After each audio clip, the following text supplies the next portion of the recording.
there are many ways to be loved and to receive love and to give love, and it's very queer and it's abundant and really amazing, and it's not necessarily taught. It's not necessarily taught to you by the people that raised you, and it may not look like that, and like that's totally okay.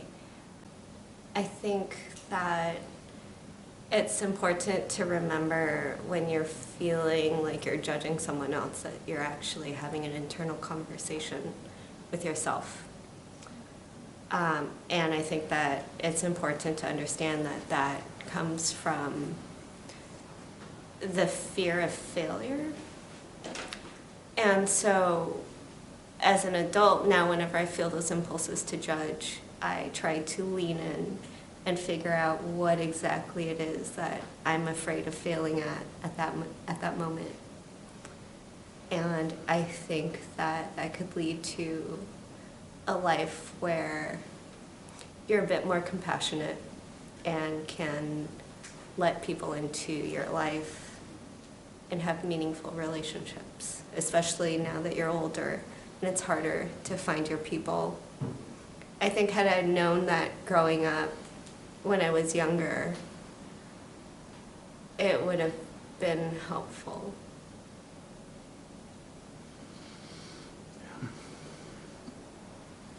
Honestly, I wish that I wish that children weren't told that adults know everything. I think that there is kind of this idea that adults know what's going to happen or can give you advice about something.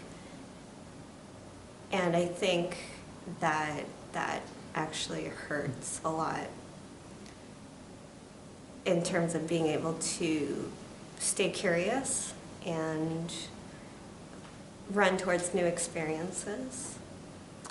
I would say take every piece of advice with a grain of salt, and nobody knows what they're doing, and not to fear older people because they're just as dumb as you might feel you are at moments. Bunch of dummies. Bunch of dummies. Bunch of dummies. I think that the best projects that you work on are the ones where you are laughing a lot and that you're having a lot of fun. I oftentimes find that my projects start disintegrating when I start thinking about if somebody else would enjoy that project or would find it to have some kind of meaning or value. I would say trust your gut. Your gut always knows.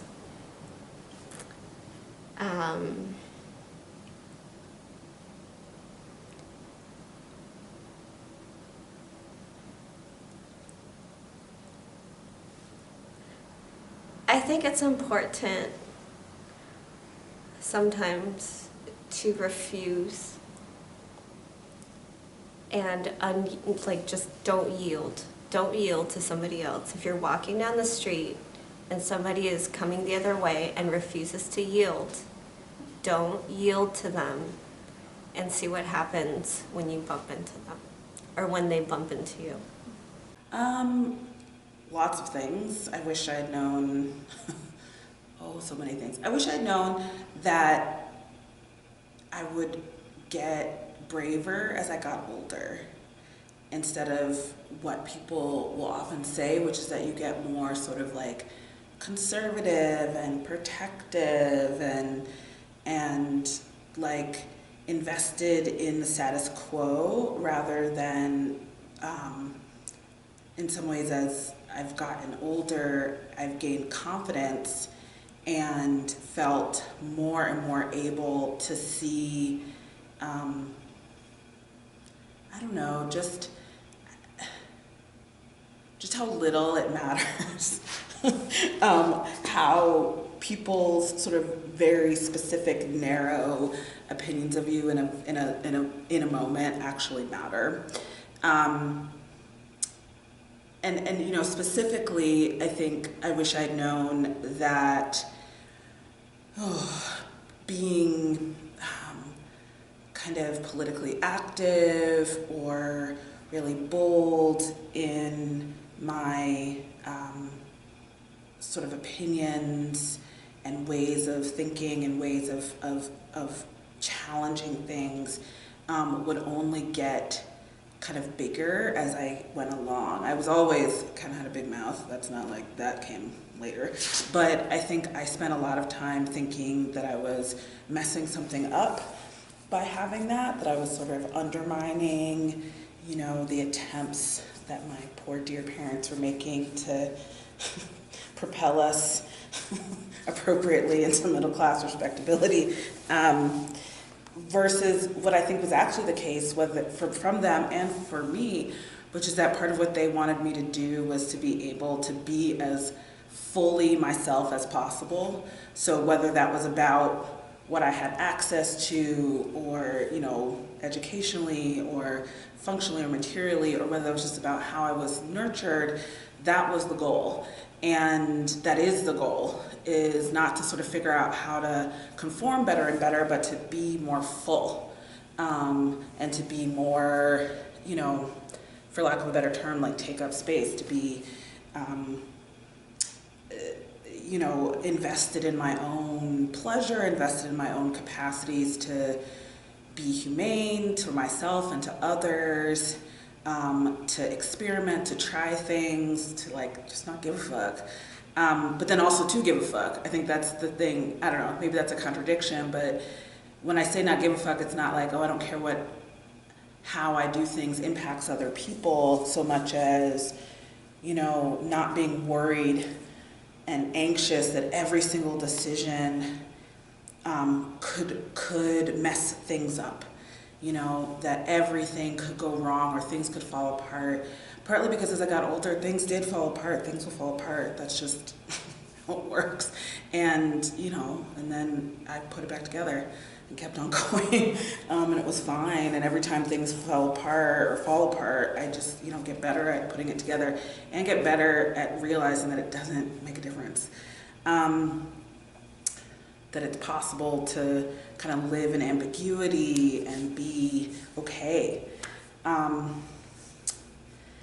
wish I'd known that art and making art and being expressive and being like kind of wild and weird and out there wasn't something that belonged to rich people. Not just that it doesn't have to just belong to rich people, that it just doesn't.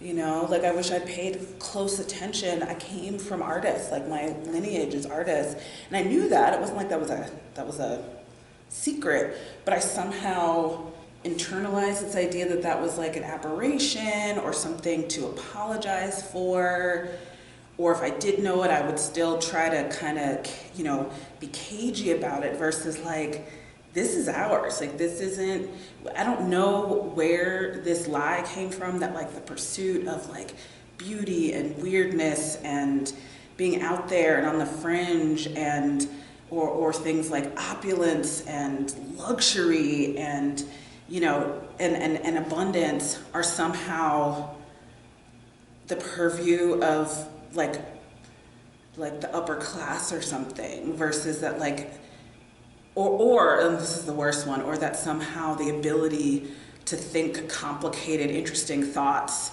only happens when you like have a lot of stuff or something, or when you're like the most wealthy or the most, like that's just, it's not true. And I think on some level I always knew that, but it wasn't something that I knew how to kind of embody, and I would always sort of like, you know, I kind of bought some of that line.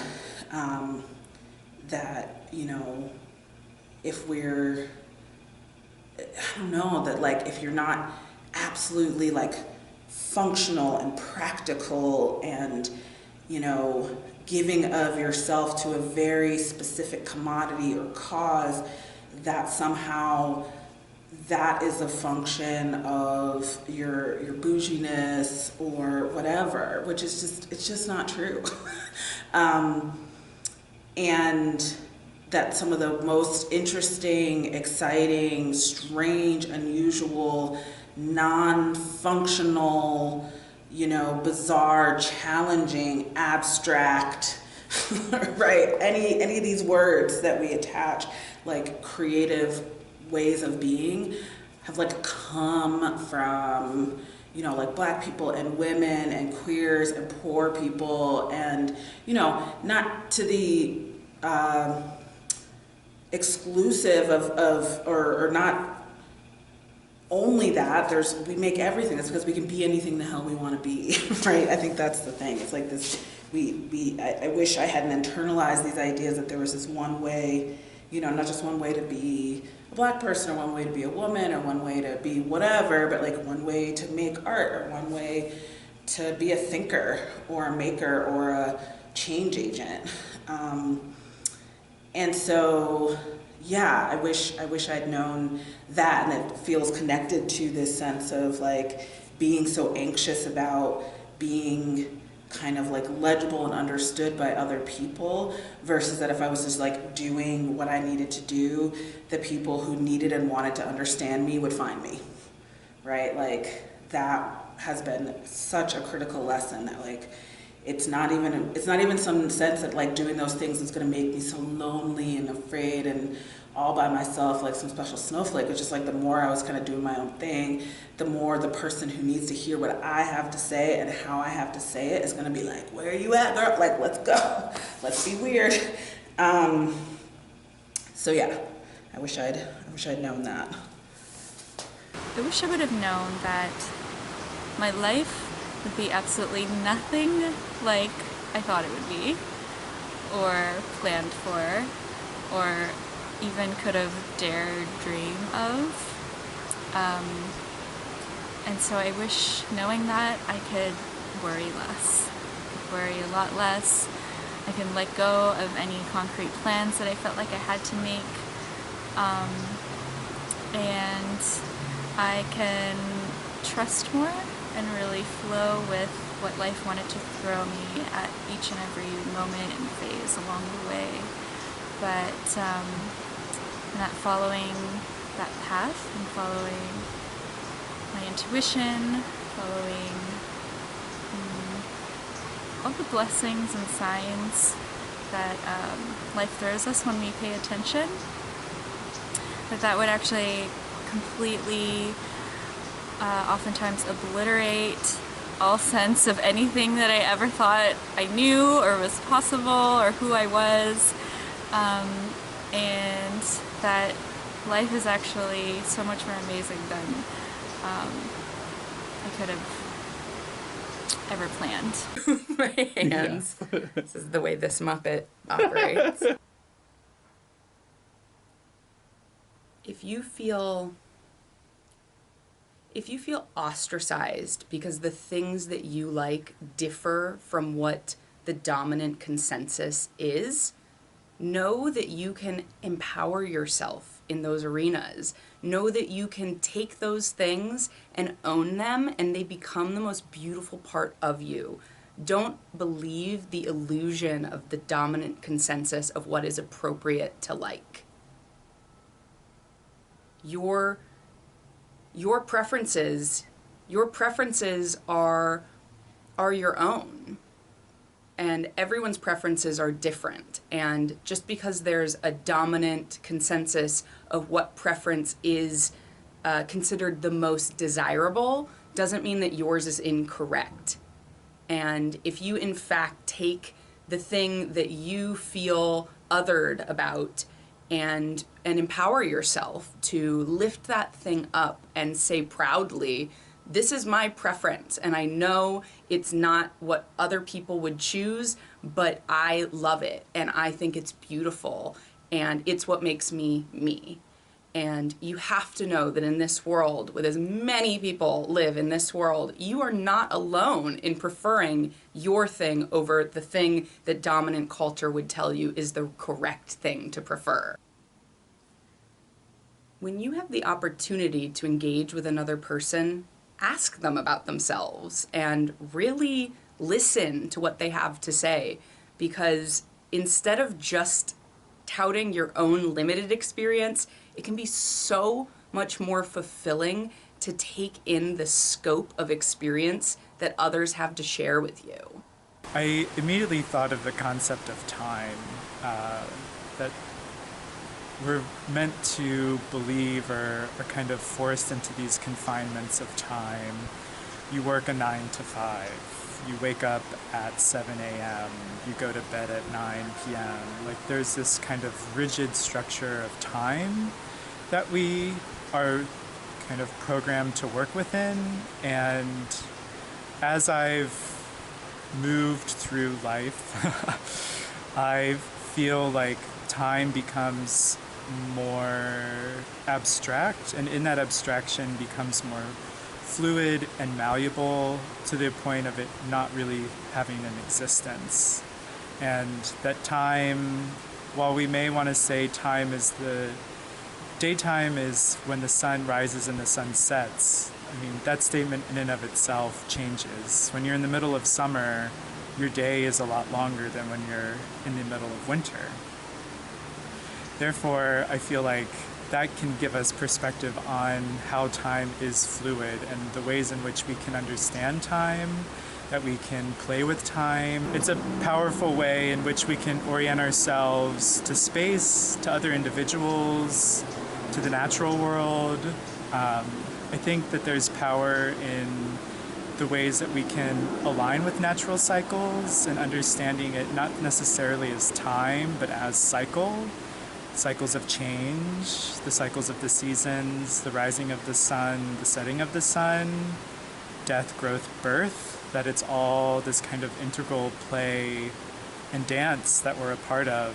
And when we're able to kind of see what is real, these cycles, and what is fabricated, our understanding of time, that there is a lot of potential and a lot of room for creativity and flexibility, and just a lot of space to kind of expand ourselves in all realms, physically, spiritually, intellectually, creatively, that there are just ways in which we're able to then mold time to suit us, as opposed to having time be the molder of us, where it's, oh, I'm 42, that means I have to have a house and a car and all of this stuff, when that's not real. There's no reality to that.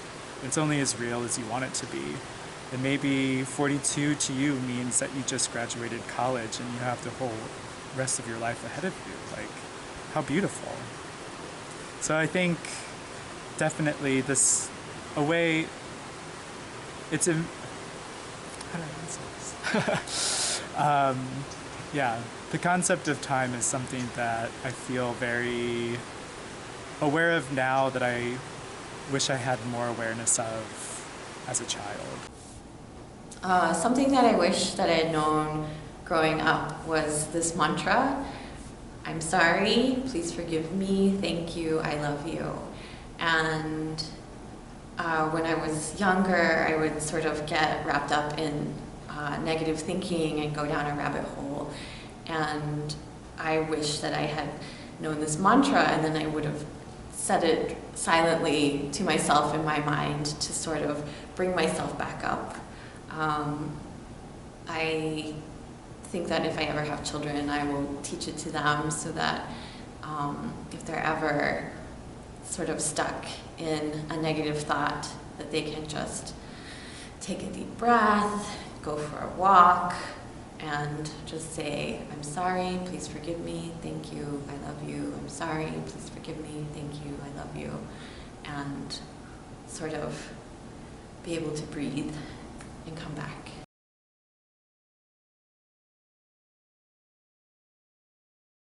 I wish I would have had the language to defend myself. I wish words would have been my friend. I wish I would have known the word misogyny to talk about how this world hates women. I wish I would have learned that sex and gender are different, that doctors have a lot of power, and that people to this day use those words like they mean the same thing.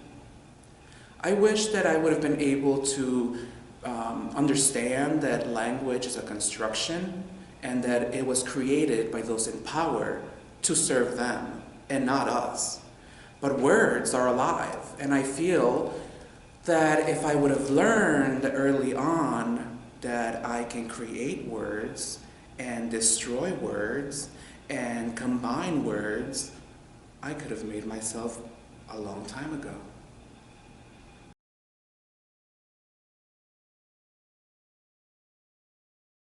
Oh yeah, and then I really liked, I was thinking about what Estella said. I said, I think I wish, like if I could go back now, I would tell little Kate, like I wish instead of being told to like be, you know, polite to adults, I wish I could tell her, like, be rude, like talk back, like, you know, stand up for yourself. Because I mean, now I feel like I'm having to learn how to stand up for myself, but I think like we just teach, especially little girls, to defer to authority and especially to like, you know, men and or you know, whatever, to everyone, even to us, like just defer to everyone. And so I think it would be really great to hear like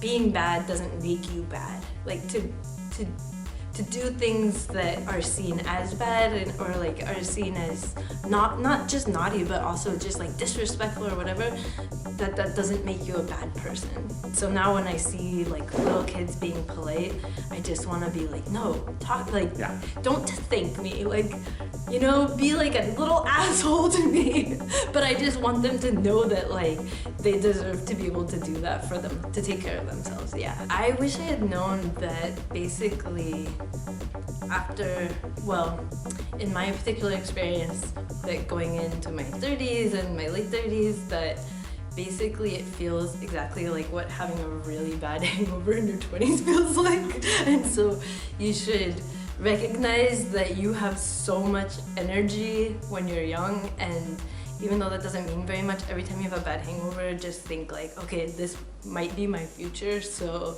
what can I do that I'm gonna really appreciate having done when I had a lot of energy? It's okay, like there's a time, like even when you don't feel awesome, like you'll appreciate that for the other things that you learn from it. I think that I remember feeling exceptional. Like I do remember like, you know, older people talking about aches and pains, but I guess I'm trying to think of the only thing that you could probably relate it to is like having a really bad hangover, because you just don't feel that bad when you're young, unless you do it to yourself. So when I was really young, I was really concerned about hurting other people's feelings because I was a nice girl. And I wish instead I wish I knew back then that I didn't have to be a nice girl all the time. And I can say no, especially when somebody's asking me to do something that doesn't feel right, that isn't in alignment with my truth, that is harmful to me in some way, or that I just don't feel like doing for no reason at all, you know? It's totally okay to say no, to say a firm no, to say no, to say hell no, to say fuck no, to say no fucking way, or even just you know, even just, thanks for the invite, but I'm actually going to stay in tonight. It can be as simple as that. So, just no thank you. Yeah, no's can be, no's can be easy.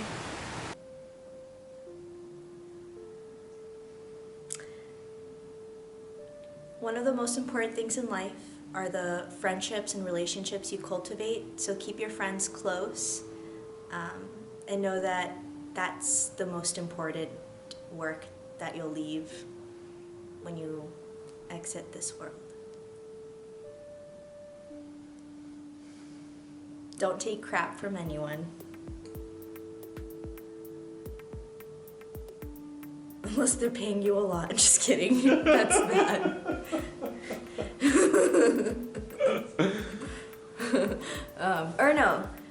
know your worth and then charge twice as much.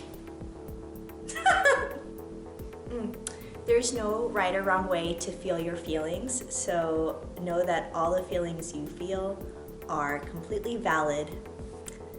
And yeah, so know that all the feeling,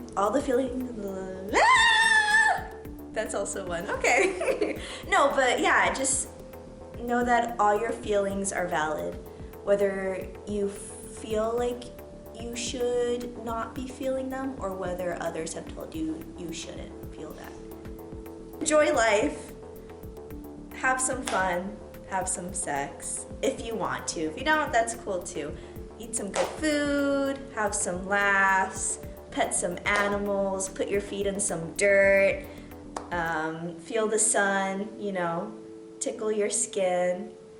Get slapped on the ass a couple times if you want, if that's your thing. If not, that's also okay. And let loose. Philosophy of life. So yeah.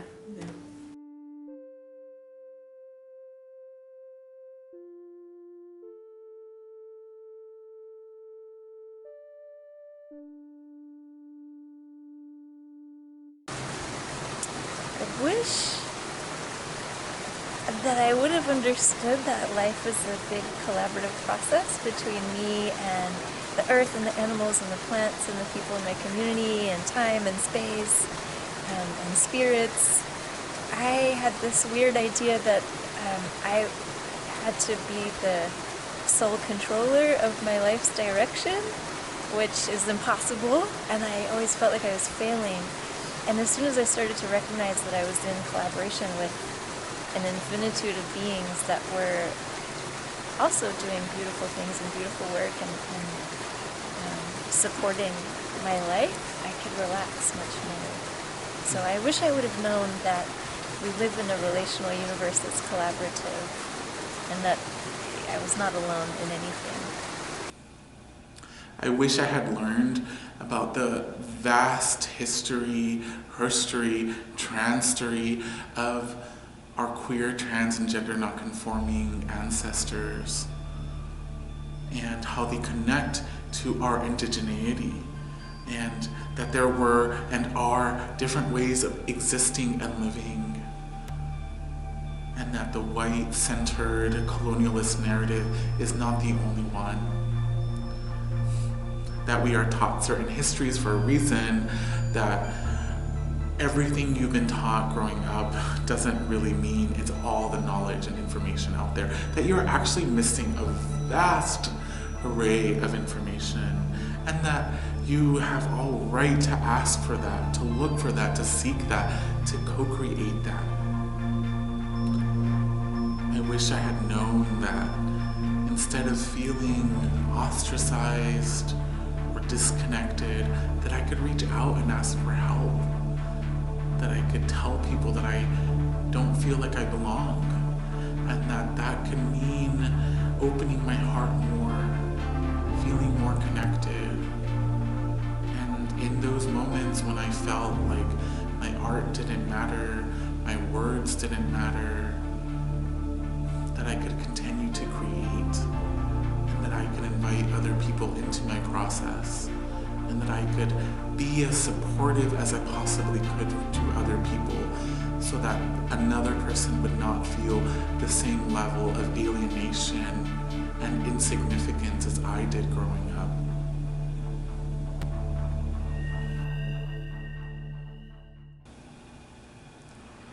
I wish someone told me that my intuition is a sacred energy, that it is something I need to honor, that instead of living as many Westerners do above our neck, only really experiencing and acknowledging what's around the head, I wish I had been taught to draw my attention downward into my body and to continue going and connect with Earth to feel my energetic connection with her and all of the plants and the animals and the rocks. I wish I had been told that everything is always communicating. That if I tap into the frequency and the energy of all that is around me, that I can receive so much information, so many gifts.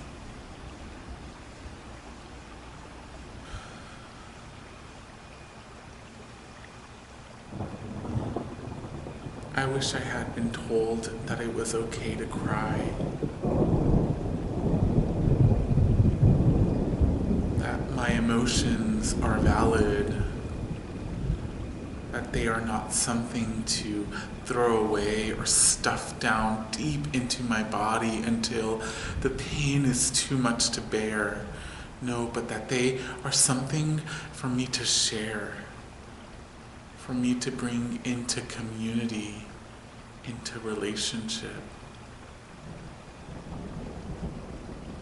I wish I had heard that it was okay for me to be gender non-conforming, to not feel like I fit in, to feel like society has created boxes that do not represent my reality. I wish I was told that nature is fluid. She is organic. She is emerging. And that I am nature. I wish someone had told me that you can make something into a sacred moment just by setting that intention. That you can create space. You can demarcate potential and energy. That the power I have within is extremely important.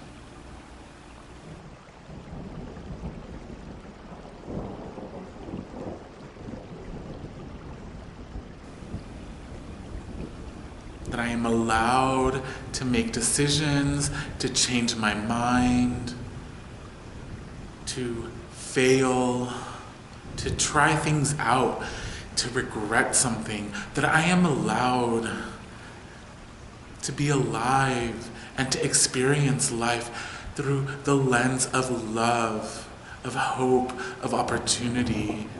That there are narratives that are created by colonizers that are meant to elevate them and keep them in their positions of power. I wish I was told about my indigenous heritage, that I knew about my people, about our lands, about our customs, our traditions, our gifts, our abilities. I wish I had someone to teach me how to work with the elements, how to read into the clouds, how to let the water speak to me, how to connect with the animals and the plants. I wish there was a system that still integrated spirituality deep into our culture, that brought it to the center. I wish I had been told the stories of the Vidarica in Mexico, stories of deities, of journeys, of sacred medicines, of ceremonies. I wish someone had sat me down and really contextualized how the fuck we got to this point. How it is that colonization, white supremacy, patriarchal structures of exploitation have all conspired to move us to this place that we are in today. This conspiring has created a reality that many of us are stuck inside. Many of us not knowing that there are other dimensions, that there are other ways to live. I wish someone had sat me down and really told me, you are living in a system that is predicated on your own exploitation, on violence coming upon your body, your spirit, your soul.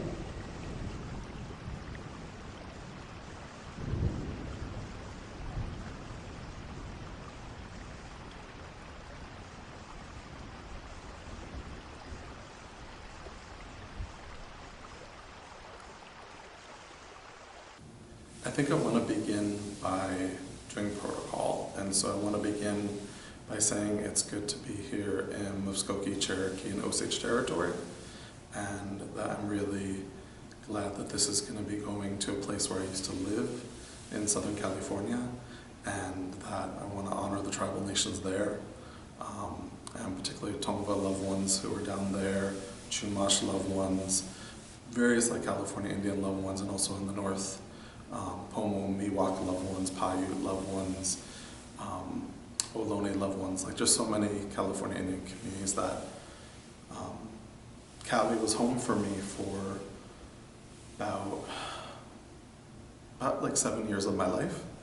And so to know that this is a project that's going to be dwelling in the hearts of people there, both indigenous folk, mestizas, mestizos, mestizex, and other folk of color in particular, particularly women of color and queer trans people of color, multiracial folk of color.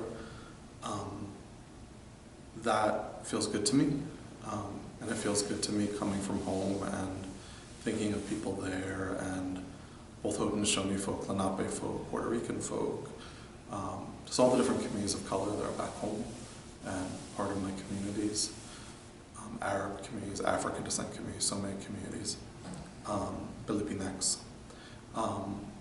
So I think for me, wanting to start there is important, just to acknowledge where I am, where I've been, where I'm from. And I think maybe an answer that I didn't think I would have for this is that it's always okay to buck the question and to really think about how do you want to begin, and where do you want to begin, and with whom do you want to begin.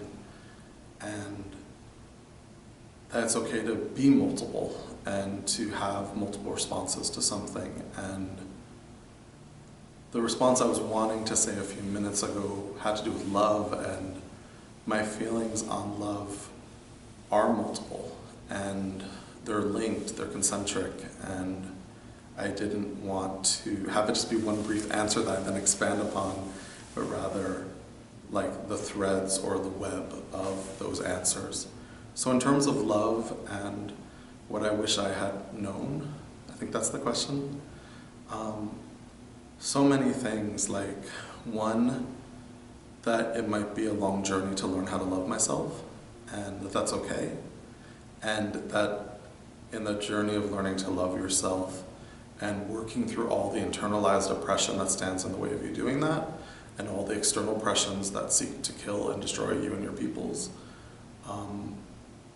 that it's not just like, oh, I didn't heal properly, like, you know, like, because oftentimes we'll attend an amazing, say, like, queer people of color activist conference, or be hanging with a bunch of women of color, womanist artists, activists, educators, critics, or we'll be hanging out with other indigenous folk, other mixed race folk, whoever our communities are, people from our neighborhood. Maybe you're hanging out, like I'm from the South Bronx, so maybe you're hanging out with, like, you know, all these loved ones from back home in New York City, and like you feel whole and you code switch like in your language in that moment, because there's like a deep true part of yourself which is like positively activated, like when, like I often code switch. I often just speak like this back home when I'm home, but also times when I don't. There's only part of my accent back home, but part of the reason why I switch is because I'm around loved ones, or I'm feeling something really passionately, and then I go back into home voice. And I feel, in terms of that process of love, what I was saying before is, sometimes you're somewhere wonderful, surrounded by a lot of loved ones, or you're in a beautiful moment in your relationship, or your spirituality, or your creativity, or your activism, or you're coming to consciousness in terms of educating yourself, and then something horrible happens, and you feel like shit, and you feel depressed, and you maybe physically, emotionally, mentally, spiritually feel ill, and you don't know how to move forward, and you don't know why you're feeling horrible. You just attended this amazing activist conference, or you just kissed a boy for the first time, or you just realized and came out to other folk as a trans person of color, or, you know, you had some way of like naming yourself indigenously in terms of your gender and sexuality or whatever this beautiful moment is, or maybe many moments or a month or years, and then you find yourself torn apart by the evils of the current government or by something hateful someone said to you on public transit, you know, or you have a hateful interaction with your birth family or with just a million things, or a breakup or whatever. But not just even the interpersonal, but more there's something systemic about, well, there's many things systemic about oppression, but there's a way in which I think as radical folk of color and folk who are intersectionally oppressed in multiple ways, we sometimes beat ourselves up when we feel the oppression is winning. Like, why am I depressed now? I just did this amazing thing, or I just won this award, or I just graduated high school, or whatever it is. Like, why am I feeling depressed when I should feel so happy? And I used to feel like really horrible for feeling horrible. Like there was this additional level of shame and guilt for not being healed because the event had been so healing, or that conversation had been so healing, or this. And one of the things that I wish I had known was because the assaults and the oppression, at least for this time period that we're living in, are continual and they're multiple, it would make sense that, and I did learn this early, but I don't think I've ever fully internalized it, even though I know it's true, is you're going to need multiple instances of healing. You might need to have something new that heals you each day because you're being wounded and assaulted each day. And it might be like, you know, reading the news or seeing something on social media and it's a hate crime against your community. It's someone being sexually assaulted. It could be yourself being sexually assaulted. And, you know, there are just so many things that are not just microaggressions, they're macroaggressions. And even all those, quote, microaggressions, there's like thousands of them occurring regularly. And I think it can be really hard to always be upbeat, always be happy, always be feeling decolonized, like I'm good, you know, I'm radical, I know my value, I know my worth, I know my place in this earth. And when we sometimes forget our place or our path or our purpose or feel distance from our own people, I feel that's the oppression, like both the external oppressions, which are assaulting us in our communities daily, as well as how we internalize it. And it wasn't that we didn't work through the poison of that internalized oppression. It just means that oppression is still trying to like violate and penetrate us again. Like it's something that is almost a continual assault. So there's a way in which it would make sense that we would be struggling to continue loving ourselves and to love ourselves deeply, because it wasn't like it was just, you know, Margaret Cho says like, I'm paraphrasing, but you know, Margaret Cho says, you know, queer, bisexual, Puerto Rican, I'm sorry, not Puerto Rican, in my heart. Margaret Cho, who's a queer, bisexual, Korean American comedian and activist, you know, she said like, when you're an oppressed person in the US, it's like dying from 1,000 paper cuts, you know, because it's like all these things that are just cutting you. So it would make sense that if you're constantly being cut by the forces aligned to hurt us, that you would constantly need new things to heal yourself. And yes, you can return to that beautiful memory or, you know, think about that hug you got just yesterday, but you might need to be hugged today. You might need to, you know, have a phone call with someone today. You might need to go to therapy today. You might need to work out or spend time on the earth. You're on the earth, I mean, I meant more spend time on the land. You might need to spend time on the land. You might have to reground in terms of your relations, your plant and animal relations, your chosen family, your communities. And so I think that for me is something that I wish someone had told me, is that many things. One is that, yes, you know, you will learn to love yourself. And two, it's going to be a journey. And three, you're probably going to need support in that. And your loved ones are going to need support in that. And it's going to be kind of cyclical in a positive way. Like you're going to continually find new things to heal yourself and to move yourself forward. And to not add different levels of like shame or guilt.